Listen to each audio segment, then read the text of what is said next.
Hello നമസ്കാരം. പെൻഷനുമായി ബന്ധപ്പെട്ട ഏറ്റവും പുതിയ അറിയിപ്പ്.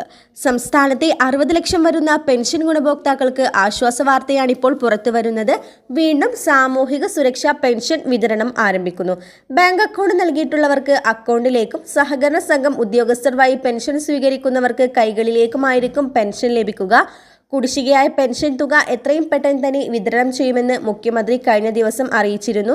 സാമ്പത്തിക പ്രതിസന്ധി രൂക്ഷമായതിനെ തുടർന്ന് കേരളത്തിന് ആശ്വാസം എന്ന പോലെ കേന്ദ്ര സർക്കാരിന്റെ അധിക നികുതി എത്തിയിരിക്കുകയാണ്. സാധാരണ ലഭിക്കുന്ന ഗഡുവിന് പുറമെ മറ്റൊരു ഗഡു കൂടിയാണ് ജൂൺ മാസം മുൻകൂറായി നൽകിയത്. ഇതുമൂലം ശമ്പള പെൻഷൻ, ക്ഷേമ പെൻഷൻ എന്നിവ വിതരണം ചെയ്യാൻ സർക്കാരിന് സഹായകമാകും. നിലവിൽ പെൻഷൻ വിതരണവും സർക്കാർ ജീവനക്കാരുടെ ആനുകൂല്യങ്ങൾ എന്നിവ വിതരണം ചെയ്യാൻ സർക്കാരിന് 25,000 കോടി രൂപയോളമാണ് വേണ്ടിവരുന്നത്. പുതിയ സർക്കാരിന്റെ കീഴിൽ സാമ്പത്തിക വളർച്ചയും വികസനവും വേഗത്തിലാക്കാനാണ് സർക്കാരിന്റെ നടപടി. എന്നാൽ സർക്കാരിന് അധിക നികുതി ലഭിച്ച സാഹചര്യത്തിലാണ് ഒരു ഗഡു കൂടി അനുവദിക്കാൻ കേന്ദ്രം തയ്യാറായതെന്നാണ് വിശദീകരണം. ഇതോടെ ജൂൺ മാസത്തിൽ പെൻഷൻ കാത്തിരിക്കുന്നവർക്ക് ജൂൺ മാസത്തിലെ ഒരു ഗഡു കൂടി വിതരണം ചെയ്യും.